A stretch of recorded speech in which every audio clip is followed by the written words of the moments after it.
Hi, Philip. What's up? Yeah, Charlie Neil, I'm doing well. Seth, I hope you are doing well. We are doing well. We are doing well. All You? right. Yes, I'm doing great. Charlie, if today is your first time watching us, this is Sport Talk. Let me officially welcome everybody on Sport Talk. Yeah, that is where top analysis day. It's one of the brilliant podcasts that you would love to listen to. Guys, let's set it rolling. And today we have a lot to talk about, honestly. Yeah, because I'm sure that you are aware of the feud between UEFA and that is FIFA. Gianni Infantino is talking. In fact, he has come out to talk. Alexander Cheferin, who is the UEFA president, also held a meeting with his entourage, almost a Calmodie. In fact, the simple and short is that Infantino is saying that they are in to distribute it to the 211 members of that is the associations. And if UEFA, together with the other member association, can agree to this deal, why not? It is a 40 million for each member association, but then the first 20 million will be going out for them. But then the other 20 million, you need to show working before you can ask for the other 20 million. So Infantino says that it's just a proposal to FIFA and its 211 member association to consider and not obligation. But UEFA holds a different opinion, saying that FIFA has crossed the line, and for that matter, football belongs to the fans. Football belongs to the people, not investors. And they are very much scared as to how Infantino is running affairs in football. Let me start from you, the financial aspect that I said. Yeah, I said your initial comment. Yeah, Yabo World Cup Navy. I don't know. There are a lot of scandals. Philip, train. The- Philip, train. Okay. Our last week I quite for last week I ain't a quake. Hey, I don't know. Okay. Last week I ain't for a quake. We On a Boniface. I'm up girls. I say more. na we jam a high priest or not yet go. Yeah, so we try one day to go.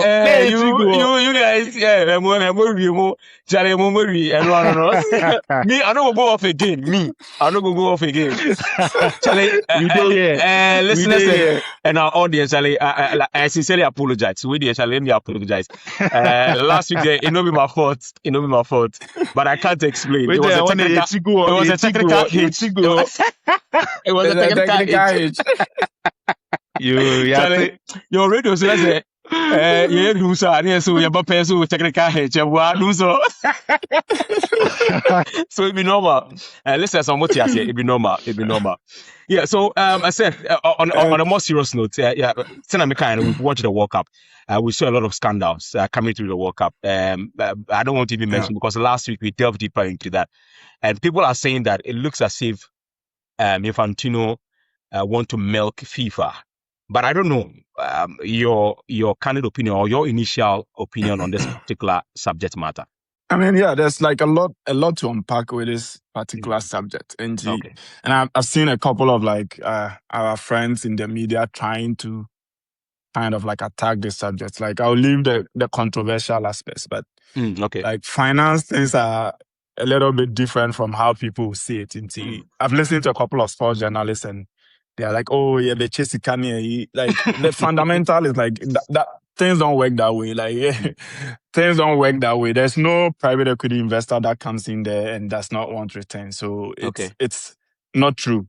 Obviously, FIFA will put in something, oh, they are not going to get dividends. But in finance, there are lots of distributions, right? It's not only dividends. So dividends is what I call shares, and then periodically when they declare profit, they share some. That's just one way of distributing. You can also like distribute money without necessarily being dividends. So you can collect all your image rights and your revenue and then pass on some of the profits to like the PE investors before you start distributing it to the member association. So the first thing you need to know is that nobody, especially in the US, will put their money into something and not want returns. It's just not going to happen. So when FIFA clouts it and says they're not going to pay dividends, what they didn't tell you is that they didn't say there's not going to be any distributions to their private equity firm. What they're telling you is that one specific form of payment will not happen, which is dividends. And all the promises now making with respect to the 4.2 billion that they are trying to raise. Everything is going to be passed out into the people. So essentially what they are doing is they are buying votes. Okay. Right? If you calculate the 20 million that they are promising as like a one-time payment by the 211 associates, it's exactly the 4.2 billion. So they get the 4.2 billion and then they pay out. Why? So that they get votes. There are different ways that FIFA can go about. If they are changing statutes, they need 75%. Now, if they are passing it as an ordinary kind of like memorandum for you to pass, they just need 50% plus one. That's all they need. And that's why they are going through that way to solicit like consent and then eventually pass it, which is like there are different paths that they can go through, but they decided to go through a path of least resistance. Obviously, 163 members do not participate in World Cup whatsoever. They don't get any money. So all the World Cup participation money, will be that. So they never get the money. Once you promise them that they're going to get $20 million, then basically you get their votes. they don't care about anything because they are not ever going to participate in the World Cup. But again, from like the P standpoint, when you are like valuing companies, right? Like you value them based on like revenues that you are going to get into the future. And for the next cycle of World Cup, there's almost like 14 billion that FIFA expects to get from image rights and sponsorship and all those kind of things. And that is what they are backing on. Again, majority of it is contingent on the big footballing nations actually participating. So whilst I listen to some of the sport journalists and like very popular ones going like, oh yeah, the Euro people, they are trying to kind of like stifle us and not let us get money. And I'm like, yes, but you will not get the money anyway if they don't participate. There's this thing that we all want to believe that everything is equal. No, in this world, everything is not equal. Equal. Okay. Yes. Obi. Yeah, there's something like fairness. Yeah, there's but there are people that contribute majority of the revenue. And if you look at Europe, like the image rights and the sponsorship rights, almost like 40-45% comes from like broadcasters within Europe. They control lots. It's not Africans and the other people that bring lots of the revenue. So once those people choose not to participate, and that's what UEFA is going, because they know that if they decide to go through the vote approach, obviously they are going to lose. But if they decide to back out, essentially the value of the future revenues go down by half. Which essentially means that the P investors will no longer put in that 4.2 billion. So that is a way of going around it, and they are forcing their hands to say like, we are not going to participate. Now the projections come down. Then the $20 million is no longer on the table because there's no way that Clotina and any private equity firm is going to still pump in 4.2 billion over like a tournament that does not include the big people that are going to draw the eyeball. So I think we all know what is happening. There's also the other part of like, beyond he passing the 4.2 billion, there are fees to be made from every transaction, which can go between 2 to 3% of like transaction value, right? And those things are the places where people find ways to get their money. So his kickback is not going to come from that. So when he tells you, oh, at 4.2 billion, I'm going to give everybody to him, we're like, oh yeah, he's giving all the money away. He's making a percentage of the fees. Of the money. And as to how that thing is distributed, it's not going to happen. It's my friend JP Morgan that did the same thing. They did the European Super League and all those things. So like, I'm very, very happy that UEFA is fighting through this approach and withdrawing, and we hope that they go through with this approach, because yes, there's a reason and a need for money, but then we have proven enough, like consistently able to increase like the market value of the World Cup and all the tournaments. So there's no reason to go to PE investors and try to get them to control football. And somebody was like, oh, but they said they're not going to have voting rights. Then I'm like, do you remember that Trump didn't even have any stake and still was able to call they call the shot to influence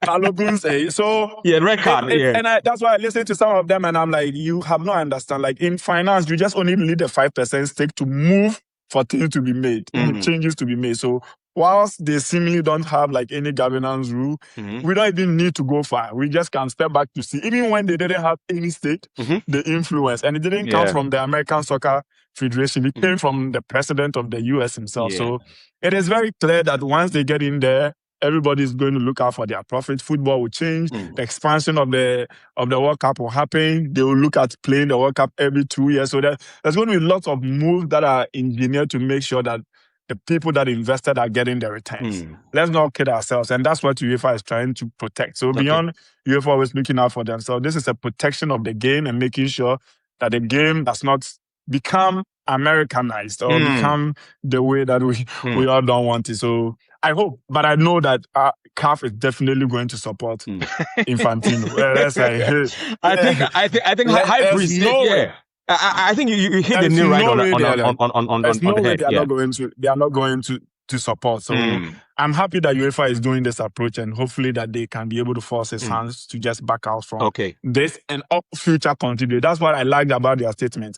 Not only do we want you to stop this, we want you to stop and promise there's not going to be any future considerations of selling stake in FIFA to any other private entity. So that's good. Okay, so I think that you really delved deeper into this, and I really get the clearer picture now. But Neo, in all honesty, do you think that, should this go down? Do you see UEFA boycotting any FIFA organized tournament? They started by saying that, look, it will start from the women's game, that is which is next year. Do you see that happening? And if you see that happening, based on the explanation given by Seth, do you also think that this is a threat to our game if it should proceed? Yeah, Philip, as of now, it's all about leverage, right? So you have to use what you have in terms of how you can manage your voice, or how you can amplify your voice, how you can stop the deal going through. So for UEFA, what they want to do is that, because in terms of commercial value, in terms of producing talent, in terms of the eyeballs, in terms of drawing people to the game, they hold the highest stake in that way. They hold the numbers, the bigger numbers, right? You can talk about raw talent in Africa, but when it comes to the actual game, who is going to the stadium to watch the game? Who's controlling what? Watching the game? It is about Europe. So, but as Seth explained, all of Europe federations put together, they don't have the numbers. So if they go through the voting process, then they are not going to win. So they have to use what they have, which is we control the narrative when it comes to football. We have the biggest brand, Champions League, the Euros, the when it comes to women's football, it's all about Europe, and then everything. In terms of the commercial value, right? The money is actually coming from Europe. Right. But unfortunately for them, each of the European countries have one vote. So even though you are generating, for example, England, look at all the money coming through the Premiership and everything. But when they go to the FIFA Congress, it's just one vote. It's the same as Ghana. That's in itself is kind of not fair when you want to weigh in the financial powers compared to a country like Ghana. So that is why they want to use the boycotting approach, because what is World Cup without any European country? Teams in there. What is? You think about France, think about England. The powerhouses. Exactly. Now we just got an European champion. So if they say they are not going to participate, it means that the value is going to go down, and then all this money talk is not going to manifest. Now, the other school of thought, or the other angle that I've seen people make, which makes sense in a way, is that Europe themselves have also tried to maximize profits or maximize money that they can make out of the game in every way they can. Remember, they've just recently expanded the Champions League format. Now group stage, you play 9 games, right? In just group stages. That's a lot of games. That's a lot of money. Recently, they've introduced the Nations League, even though there was already the European Championship every 4 years. They've found a way to introduce the Nations League, which is more games when it comes to player welfare. This has been opposed by the player association, but they still went ahead expanding it. They are also even thinking about, they've also expanded the Euros It was previously 16 teams. Yeah. They expanded it to 24. The argument against Europe is that you yourself, you are finding ways to make money. Why are you now countering? Why are you now against what FIFA is doing? Double standards, right? It's like a double standard again. And remember that Infantino was within UEFA before going into FIFA, right? And we know what led to Infantino coming into FIFA by succeeding Sepp Blatter, whom the whole world has branded as the most corrupt FIFA official ever, president, right? With all the scandals that came against him. So that is the other counter argument. But I want to look at it from the perspective of the fans, right? And before anything, we just need to accept that now football is money. Exactly. Football is now a commercial entity. It's business. You can't just say it's about passion, it's about talent, it's about, we love the game and then all of that. All of that can still be used to describe football, but you can't rule the fact away that football is actually a commercial business, and now every stakeholder who has a stake in football is looking for some form of monetary returns, right? So what this is going to mean is that the fans are the ones who are going to suffer. Let's localize it to a country like Ghana. What it means is that if this deal goes through, the investors are going to try and then make as much money as they can from it. What it means is that for every tournament, FIFA tournament that we are going to have, the broadcasting rights is going to increase in terms of how much money these TV companies or TV stations will have to pay to just show it, right? In Ghana, what it means is that it is going to affect how we can even watch the World Cup. It's going to affect these probably GTV, DSTV for Twitter. Exactly, DTV and then all these local stations, they will all be priced out. Sure. So probably it will just be left with, let's say, an entity like DSTV who might have the financial muscle to kind of get to this broadcasting rights. What it means is that it's going to affect, those times in Ghana, we have the viewing centers, people go there to watch, and then all that. Those times it used to be 1 cedi, now it's 10 cedi, and 50 cedis. That is going to go up, right? That is going to go so that up. means that even at your own comfort home, you are not getting it to watch. Going outside there too, it is expensive. Going to be able to watch. Exactly. I don't even want to go to the DOC one. Let me issue a disclaimer. Let me issue a disclaimer. This doesn't represent us in any way or form. It represents me. Thank you. Right? Yeah. So I'm not even going into the fact that for countries like Ghana, where we are already fighting of how football is being managed, when the money, that $20 million comes in, it's going to make some people more powerful. And then it's going to have a way of influencing how football is managed, who is going to be able to, this third term that we are trying to oppose, it means that it's going to be a done deal. And then the football people will have more power, more control. And what we expect to happen is not going to happen. So the one who loses eventually is that football is now going to become a very pricey sport, like tennis, like golf. And so it's going to be some kind of an elitist sport. Let's be very frank.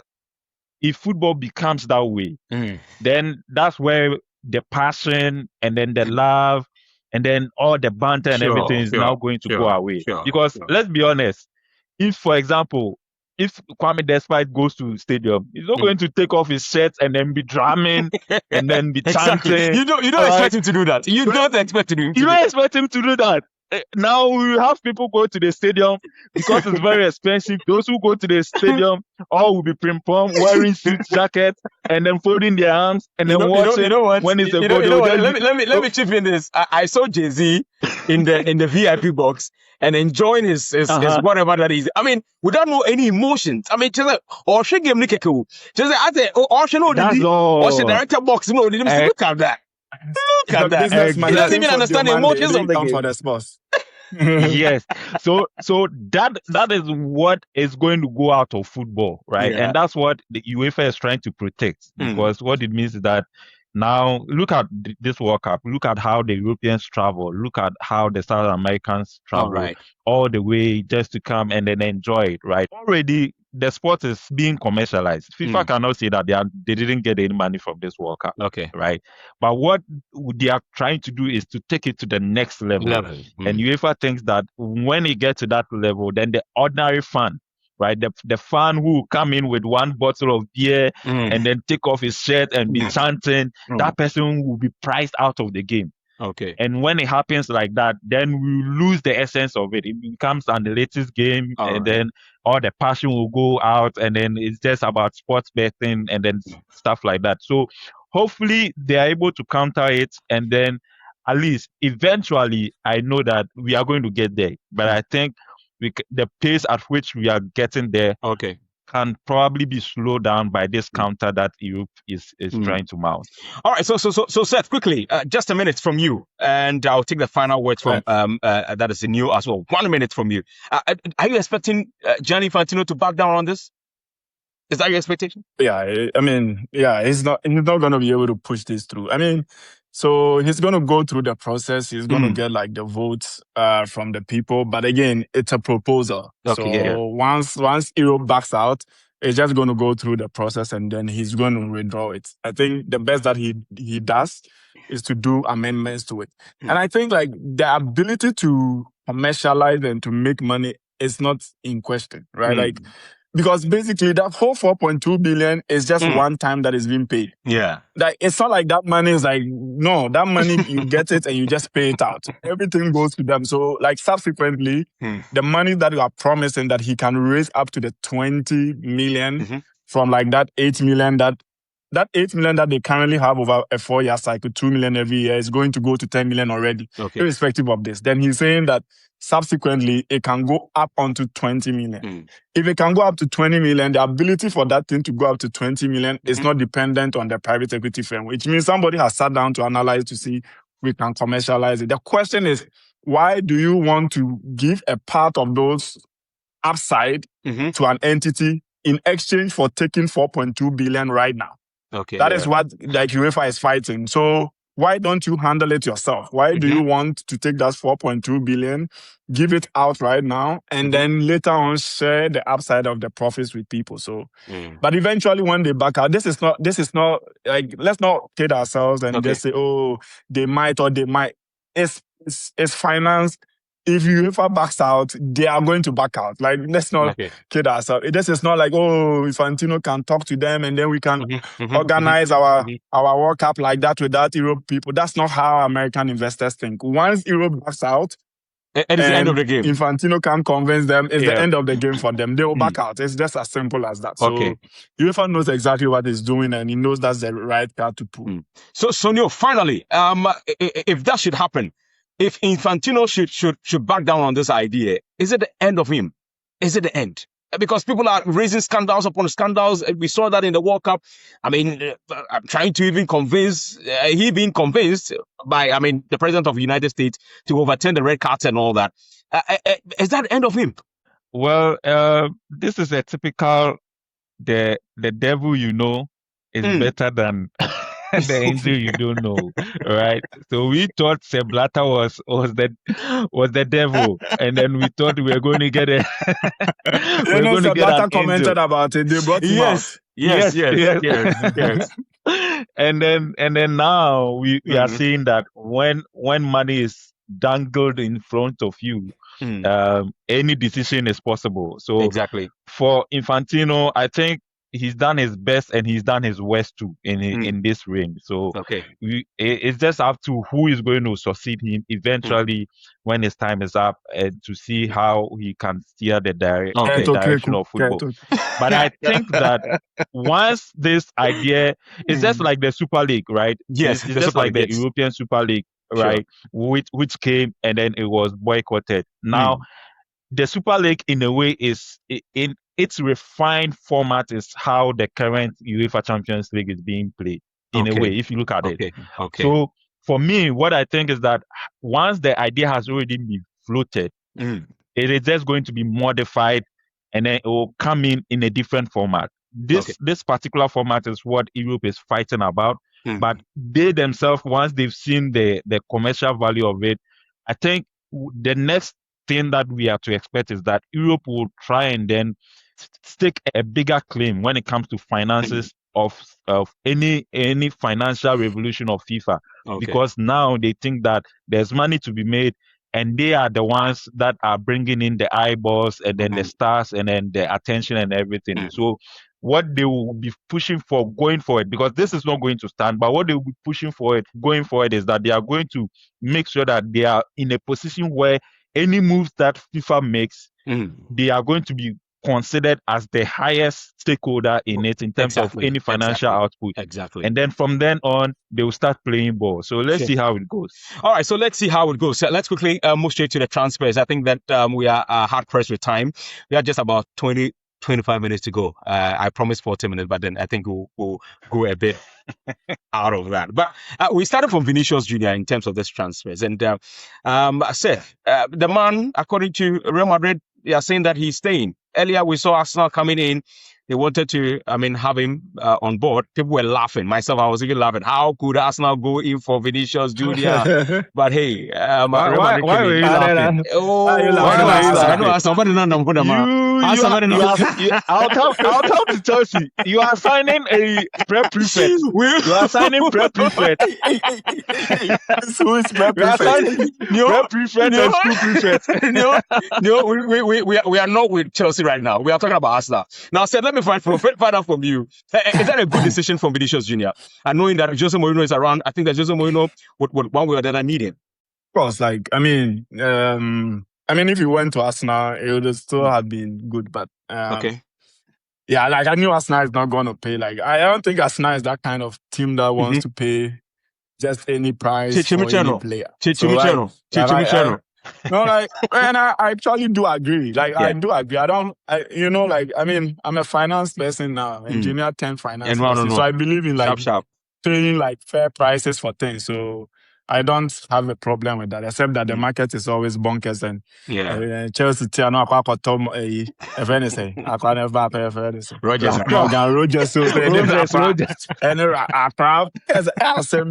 in Chelsea. And top Boniface Blay. When they be playing us, okay, tia, momentum. Oh yes, I'm going to be channel. Next game, almost your best camera.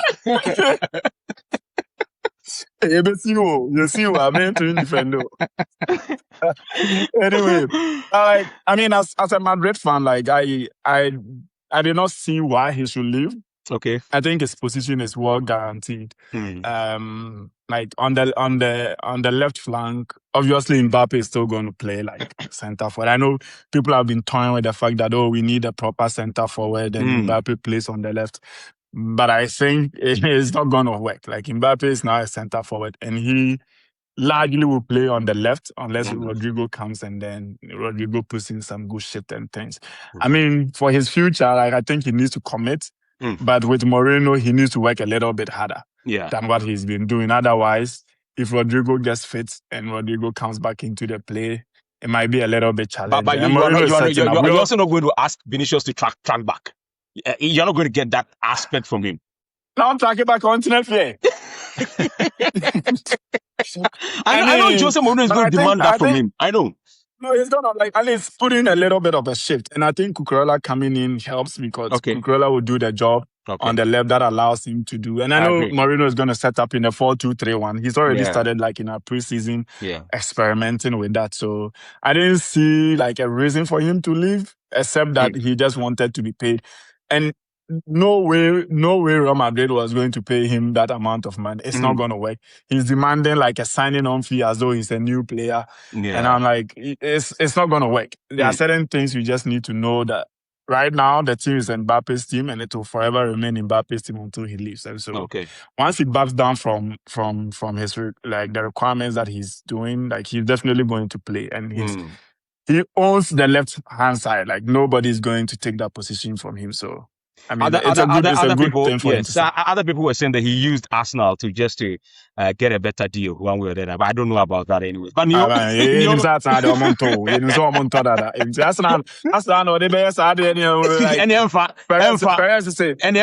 like I'm in the game or that you go for I know that. But in all seriousness, they are also in a hunt for Rodri. I don't know. Is Madrid interested in Rodri? And if they are, is he the player that they need going forward? Oh yeah. They need him in the middle of the park. I think if you follow the Madrid signing so far this summer, you see that Mourinho is trying to build a team that will play his way, right? Okay. And you know that Mourinho's teams are teams that are difficult to beat fundamentally.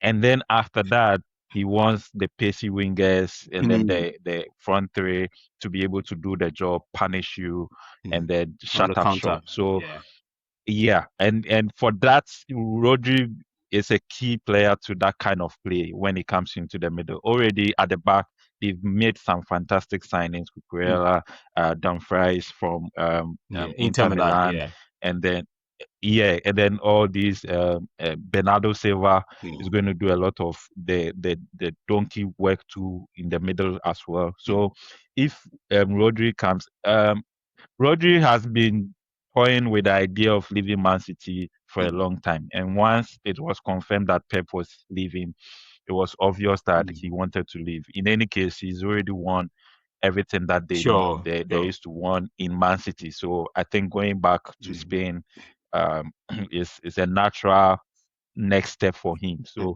it all depends on what Man City would want, because you can either let him go and then get some money from him, or you can force him to stay, and then next season Madrid will come for him for a free, just like they did with Trent, they've done with Konate and all these players that they are signing. So it depends. If I were in Man City's shoes, I'm going to sell and then try and then get some money. But again, Man City is Man City. They have a big pot of money, so they don't need that kind of money.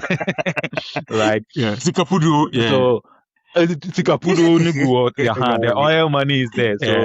So I can understand if they want to try and then be like a big boy in the game and then try and then hold on to him. Because I think that if he leaves a very big gap in that middle of that, and then it's going to be a very difficult start for Maresca to be able to compete, knowing that all the other teams are strengthening. And then now that Arteta has tasted, someone said, you people shouldn't have allowed Arsenal to win the league. Now that they've won it, they want to go for Vinicius. So interesting. So, obviously, now that Arteta has, but I think just a little on the Vinicius bit. I think from an Arsenal perspective, it just shows that they are very serious in terms of trying to become the dominant force now that Pep has left. So now that they've won their champions, they want to solidify that display. Exactly. By the way, the Ijama was there when Arsenal won. Just for the record. The two I am counter. The Ijama was there. You go. Yeah, so it just shows ambition from Arsenal.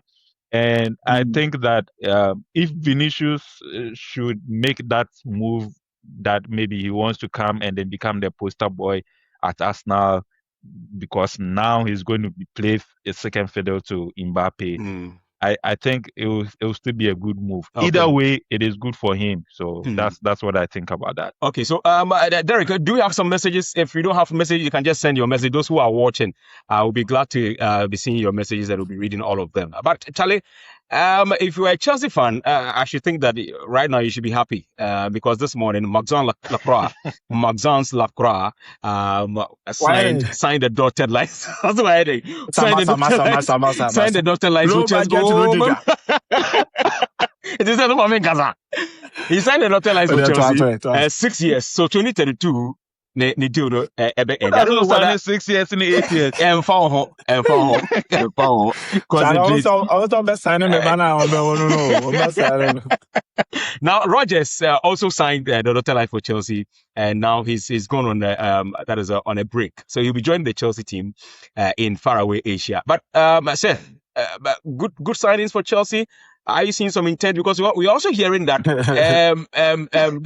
this guy, Danny Welbeck, might possibly also find himself The Olumen. Henderson. Alonso, Welbeck and Henderson. Henderson. Alonso, I'm hearing that he wants some experience in the team. What's your take on that? La crowd you Rudiger from Toronto. I'm telling you, I mean, like same speed, same aggression, like Rudiger, Rudiger type player. Nyana. I mean, for Chelsea standard, it's okay. Like for Chelsea standard, it's like Adadabio, Tosi, Olua Tosi, those type. But they're Shelly. Right? But they're selling no more. Just your more compasa. Like, hey, nah. Okay. Remember la frame said to man, you are so clean. You mudendi or something. Hey, nah. This is a player. I mean, I think he's good for what he is. Like he's quick. Like his pace is very decent. But again, sometimes I think he just reminds me of like Rudiger. Like when on his good day and you're sitting deep and all those things, sometimes he can make all those kind of defensive adjustment, but sometimes just too enthusiastic into tackle and all those things. So I mean, it's not like you're signing an elite center back. I feel like it's just like a little upgrade over the people that are there. And I don't even know like if consistently he will be guaranteed a starting. Like I look at like the defenders that you guys have and then go like, okay, does this guy come in and play like a Saliba? No. Does he come in and be like a Van Dijk? Like, no. It's just like, one of the extra defenders that you put in the fold. And so if it works out in a back three, I mean, that's why I guess like Alonso is going to do. But it's not exciting that it's like exciting takes you over the line. I think you should, if you really want to solidify the back the way Alonso wants to play, you need like a proper like center back that can dictate the play from the back, like playing in that back three, the one that is sitting in the middle and just helping progress the ball. And I don't see that in Lacrosse. So I mean, but it's Chelsea. That's what Chelsea does every time. Hopefully, get to fit position or something. I mean, that's an advancement over not even playing the Conference League. And I don't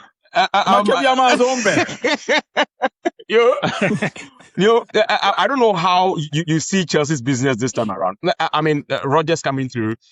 We've seen Matthias Lacroix also in. We are hearing Danny Welbeck and also Henderson. For all intent purposes. So it's not a good business. Is that what you're telling me? It's not a good business, right? No. I won't even answer that. What I want to see maybe after some years a documentary of what Zabi Alonso saw in that dressing room. Because it must be very bad for him to now decide that I need Welbeck and then Henderson in that. I then not more but I'm sure when you go to the dressing room, like Fernandez and Cucurella, they were doing some pillow or something. It's like I'm out of here.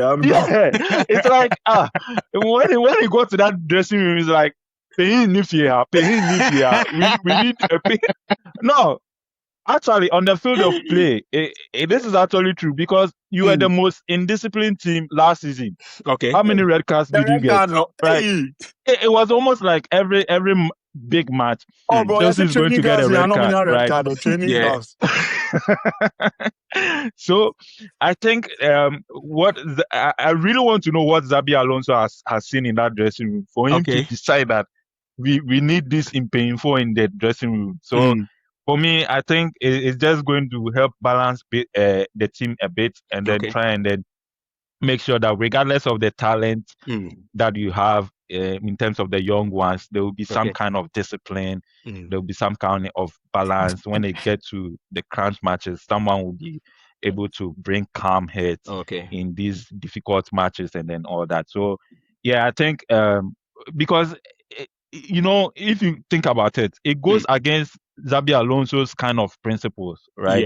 Yes. This is a guy who loves working with very young players, talented players, But Leverkusen and mind you, all that. he was the same man who also brought on board. I mean, Granit Xhaka, if you remember. And when he even came to Chelsea, he was pursuing the guy until later, Sunderland said that he's not for sale and all because Chelsea were not able to agree terms. No, Xhaka said he was not going to join it's Chelsea. I mean to me, it's like a man also. It's a powerful Colano draws too much. So and it is the same Alonso. But then let's quickly do this with Bradley Bacola from Chelsea. Bradley Bacola from PSG. Report that we are hearing is that he's already held initial talks with that is Liverpool, and it was positive. But he says that he wants to come from the break and have a sit with that is PSG's hierarchy for him to say goodbye to him. He's valued around 80 to 90 million pounds. I don't know, Seth. Bacola, huge talent. Now that Salah is gone, I don't know, but he's not going to play that Salah position. I don't know why Andoni Areola is after him. I mean, like if you look at the talent around, like wingers around, he's probably one of the top wingers that is not guaranteed a starting play. Like, I mean, Due is going to play, Dembele is going to play, Kava is going to play. So, like, if he wants to always be guaranteed playing time, I think Liverpool is the right place for him. Okay. The price tag, like if they come to 80, 90, then I think that's good. But like the price tag over 100, and I saw PSG release a statement when we hijacked the Diomande deal to tell Real Madrid about overpaying for players. And I was like, we will not, they said like they will not participate in the overvaluing of players. Like, exactly. You are trying to get over 120 million from Liverpool and now you're complaining about what other person is playing. But I think it's a natural fit, like somebody that has like the temperament to be in big games. He has played the Champions League. He's played the World Cup at the highest level. He comes in day one. He's not going to be... I mean, is it going to work? I mean, they bought Florent Verres. Like, Christopher Nimi will say Florent Verres. Like, we don't know if it will work. But I think in terms of fit... Isaac has also hit the ground running. Yeah, so... Isaac and Eketike and all those people, they when they recall. But I think, he comes in and he slots in, like on the left. I mean, he can play on both sides if he chooses to, but he comes in and slots in easily and he gets the guaranteed playing time. So it's an upgrade over what they have since Salah left. And then he also gets the playing time that he wants. So I think it's a good match. Whether it's going to work, we live to see. You see, okay. And Eddie Howe together with that is Bruno Guimaraes. I don't know their future, but Eddie Howe has said his goodbye to Newcastle. That is this morning for his midfielder Bruno Guimaraes. He's already told Newcastle hierarchy that he just wants to leave and join Arsenal Football Club. Does that sound some good news for Arsenal Football Club? Yeah, but I want to look at it from Eddie's point of view and then Newcastle. The truth is, they are Nipa Beya Nawaya. I think he said he lost the energy. Resources. Yes, he said the resources that he has been given. I think he's done a lot of work, positive work for Newcastle. Taking them to Champions League, giving them like a way to compete. He's been in and around the top four a number of seasons. And 70 years they keep winning them the trophy. For 70 years. Winning them the trophy when they won the Carabao Cup, right? And each year they keep on promising him that there's going to be investment. Yeah. He was brought on board because new investment took over St. James Park, and then they promised the Man City kind of revolution in Newcastle, but it hasn't happened. And each year he keeps on losing one of their top players that he has worked hard with them and then tried to build a team around. Last year was Isaac. Now he's already lost to Nali and then Anthony Gordon. Gordon is also gone, and then this guy is also about to leave. Bruno is also about to leave. So he looks at it. It's like every year he has to do a new rebuild. Every year he has to do a new rebuild, and for him, he thinks that he's done what he can. If you are not going to back him, and he's always going to lose players, then he probably can step down and then look for better opportunities where the project will be more exciting, or he'll be backed more regularly. So for me, I look at him as a very fine coach. He's done a very good job at Newcastle. But once he leaves, I don't know what the fate of Newcastle is going to be. Probably they'll go back to their mid-table status, or probably even fighting relegation, because all the other teams around them are trying to strengthen, and they are not known to be very good in bringing very strong players from their academy team. So I don't know how they are going to fare with Eddie leaving. The new coach that is coming from Saudi. Yeah, Saudi. Yeah, he's a German. That's a huge gap. Yeah. But that's a huge gap. You can go and ask Amorim when he came from Portugal how the Premier League is. How the Premier League is. Yeah. So sometimes these coaches come from outside with all the reputation intact, and then they come and meet the reality of a very good Bournemouth side that will give you one a hell of a game. And then they realize that it's not the same anyway. But it's very unfortunate news. For Arsenal, it is good if Bruno is going to sign. They solidify their midfield, and they will be able to compete on the multiple fronts. I think this year their focus is going to be on winning the Champions League. So let's see how it goes from there. Okay, so let's see how it goes. So, I mean, we are almost done, but we are just about 25 days to the start of the season. Just let's say about 3 weeks to go. And I don't know, Seth, finally, let me find from you before we go. Which team is seeking to do a very good deal? Are you looking at Tottenham in England? Personally, that's what I'm looking at. I mean, Tottenham seem to be doing. I thought you were looking at Chelsea. Oh, Chelsea might come second or third. Yes, but Tottenham are signing Matthew Fernandez, I mean Tonellis and all that, Charlie. I think the Tottenham like upgrades are good. Like, I mean, if you are battling with relegation and you are making all these adjustments in midfield, like, I think that's just like Tonali, Matheus Fernandes. Last season was just so bad, like exactly to the extent that like they were battling with relegation. It was just so bad. So like I'm excited to see them see Kudus back in fitness. Hopefully they don't sign too much competition for him and he gets guaranteed playing time. When I see Tottenham like toying with wingers, and I'm like, hey, Allah, please, our guy will come back. So I'm excited for them, but I'm more excited about my team. Like, I mean, I'm not excited about Mourinho. I'm not a big Mourinho fan. I have never been. But I'm excited about the additions that we are making at the back. I'm looking forward to us eventually signing like Rodri to come in to stabilize the midfield and give us that kind of controlling. And we have enough options also up front and on the wings. I mean, Diomande is coming. I mean, sometimes I look at him and I get afraid. Say he's 18, 19, but Michelle Kwanabe 27.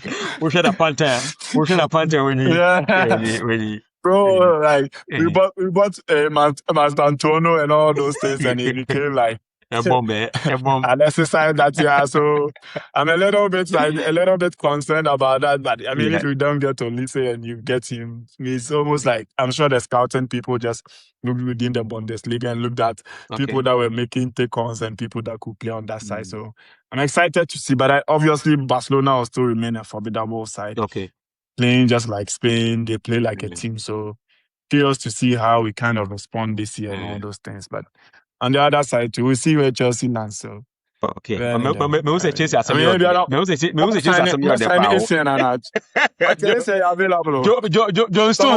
Stones going to Milan. Derek, your final words on that.